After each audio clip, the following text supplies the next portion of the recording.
स्वागत है आपका हमारे चैनल आईटी ब्लूम पे। ये वीडियो उन विद्यार्थियों के लिए है जो क्लास 12वीं की परीक्षा इस बार देने वाले थे, जिनकी परीक्षा सीबीएसई बोर्ड के द्वारा रद्द कर दी गई थी। सुप्रीम कोर्ट में केस चल रहा था इस पे। इस केस में आज भारत सरकार ने अपना हलफनामा दायर किया। इस हलफनामे में सरकार ने क्या कहा, क्या ये विद्यार्थियों के लिए सही था या गलत था, इसके बारे में हम लोग इस वीडियो के माध्यम से जानने की कोशिश करेंगे। मैं आपको इस वीडियो के माध्यम से सारी जानकारी दे रहा हूं। तो हम लोग चलते हैं, इस वीडियो को देखते हैं और समझने की कोशिश करते हैं कि आखिर सरकार ने अपने इस फैसले में क्या कहा है।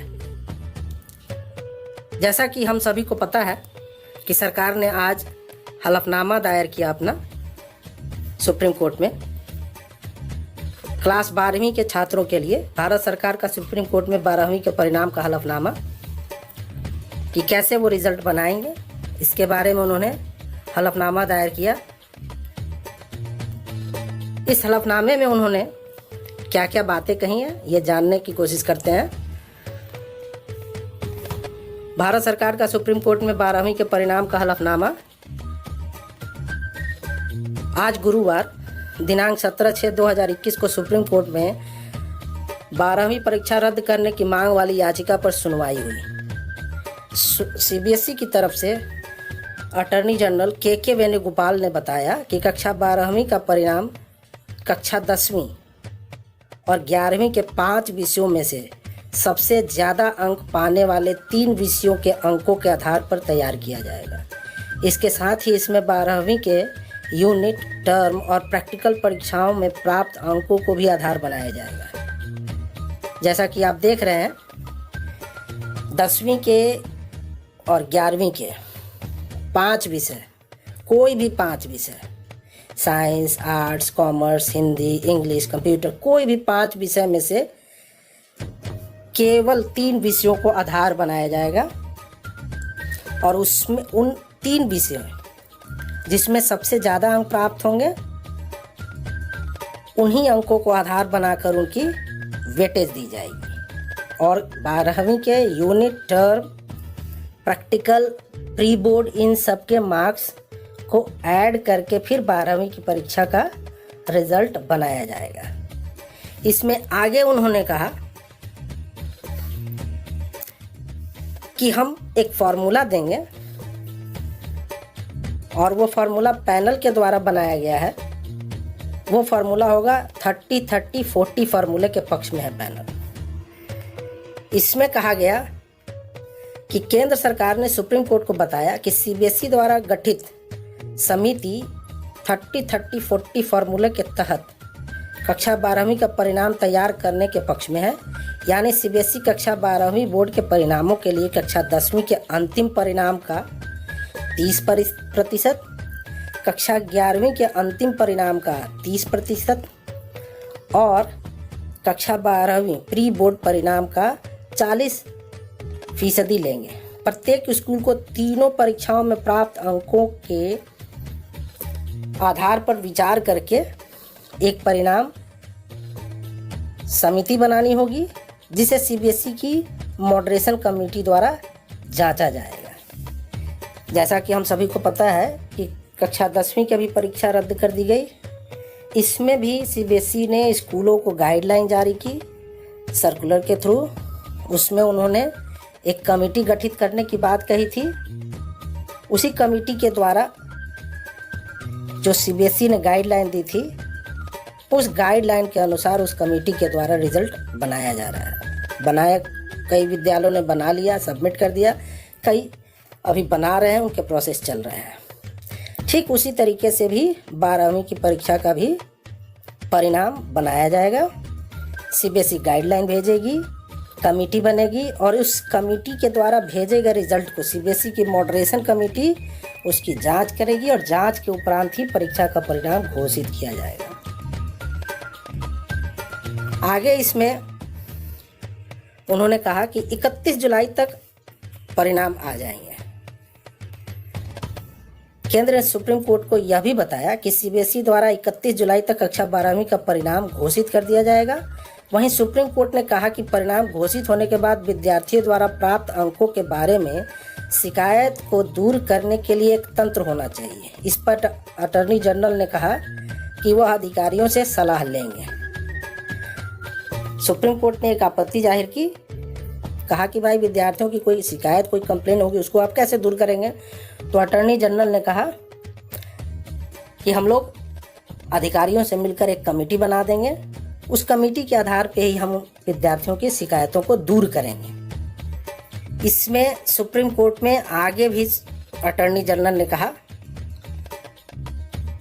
उन्होंने कहा कि परिणाम से अगर असंतुष्ट होंगे, जो विद्यार्थी परिणाम से असंतुष्ट होने पर आगे परीक्षा दे सकेंगे, फिजिकल एग्जाम दे सकेंगे, उसके लिए भी उन्होंने गाइडलाइन जारी की। उन्होंने बताया सुप्रीम कोर्ट को, अटॉर्नी जनरल ने यह भी कहा कि जो छात्र वर्तमान तंत्र के माध्यम से अंक या ग्रेडिंग से संतुष्ट नहीं है, यानी असंतुष्ट है, जो ये नई ग्रेडिंग सिस्टम दी गई, जो परीक्षा का परिणाम बनाया जाएगा, 10th के 30% वेटेज, फिर 11th के 30% वेटेज, फिर 12th के 40% वेटेज, इसके आधार पर जो परिणाम घोषित होगा उससे अगर विद्यार्थी सहमत नहीं होंगे, असंतुष्ट होंगे, तो वे शारीरिक परीक्षाओं में शामिल होकर अपने परिणाम को बेहतर कर सकते हैं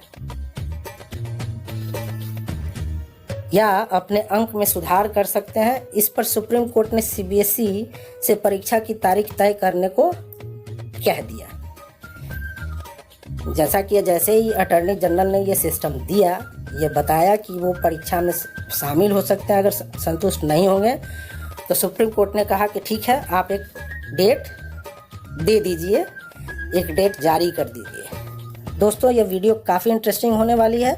watch the video till the end, it is going to be very interesting. If you are new on this channel, please like, subscribe and share videos of this channel. आगे इसमें क्या है कि सीबीएसई ने जो गाइडलाइन दी, उस चीज को हम लोग एक टेबुलर फॉर्म में समझने की कोशिश करते हैं। ठीक है, एक टेबल के माध्यम से समझते हैं। कक्षा 10वीं का रिजल्ट का वेटेज है 30% और वो रिजल्ट किस आधार पे बनाएंगे, तो यूनिट टेस्ट होगा, मिड टर्म परीक्षा होगी, प्री बोर्ड एग्जाम होगा। और इसमें बोर्ड के एग्जाम में जो अंक प्राप्त किए गए हैं, जो विद्यार्थी दूसरे स्कूल से आकर कहीं एक स्कूल से पास आउट होकर दूसरे स्कूल में पढ़ रहे हैं, तो उनके 10th के रिजल्ट को भी बेस बनाया जाएगा और उस बेस पे 30% वेटेज लेंगे। फिर उसके बाद 11वीं का रिजल्ट फाइनल एग्ज़ाम के अंकों के आधार पर, 11वीं का रिजल्ट फाइनल एग्ज़ाम जो होगा उसका, तो फाइनल एग्ज़ाम जैसे जानते हैं कि स्कूलों में अलग अलग टर्म एग्ज़ाम होते हैं, वीकली एग्ज़ाम होते हैं, उनके एनुअल एग्ज़ाम होते हैं, उन्हें एग्ज़ाम्स के आधार पर 30% वेटेज तय किया जाएगा। फिर उसके बाद 12वीं प्री बोर्ड की परीक्षा में 5 विषय में से किसी 5 विषय के एग्ज़ाम में किसी 3 विषय के अंकों के आधार पर 40% वेटेज लिया जाएगा। इस एग्ज़ाम में आपके टर्म एग्ज़ाम होंगे, प्री बोर्ड एग्ज़ाम होंगे, प्रैक्टिकल एग्ज़ाम भी होंगे, इन सबको मिला के 40% वेटेज लेकर ये पूरा 100% का रिजल्ट बनाया जाएगा और इसी पर परिणाम 12वीं के छात्रों को निर्धारित किया जाएगा। अगर किसी विद्यार्थी को कोई समस्या होगी तो वो सीबीएसई बोर्ड के द्वारा दिए गए तारीख पे अपना एग्ज़ाम दे सकते हैं, मीन्स पेन पेपर टेस्ट वो दे सकते हैं। उसका एक डेट दिया जाएगा, उस डेट पे वो जाकर परीक्षा दे सकते हैं। अब एक और इम्पोर्टेंट जानकारी आपको दे दें कि जैसे कि पहले ही आपको पता है कि सीबीएसई बोर्ड ने स्कूलों को सर्कुलर भेजा था मार्च में प्रैक्टिकल एग्ज़ाम से संबंधित।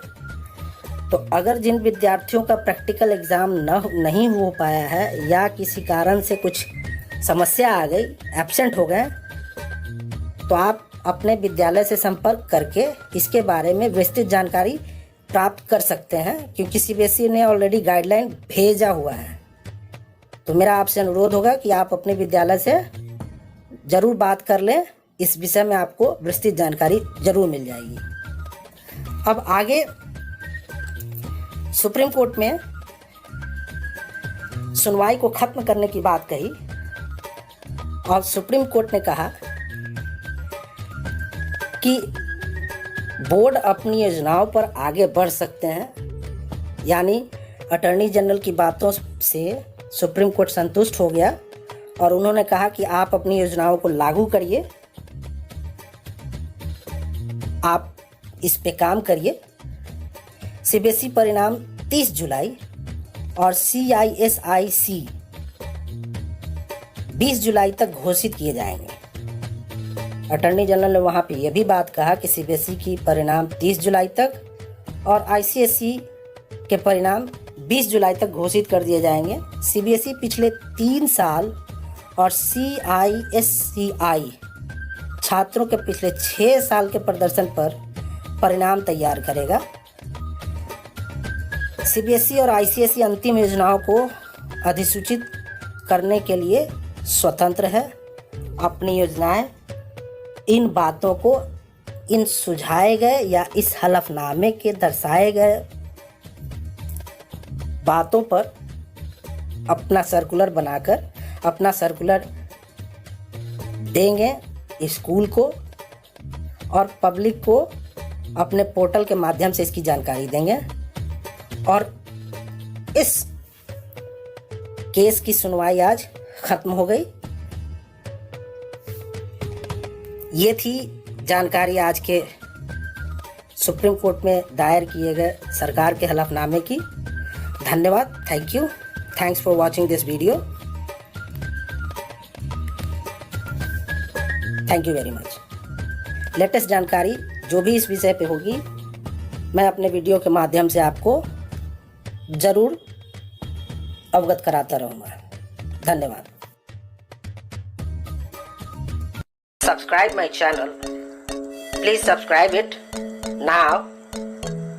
Like it and press the bell icon and share as many as you can.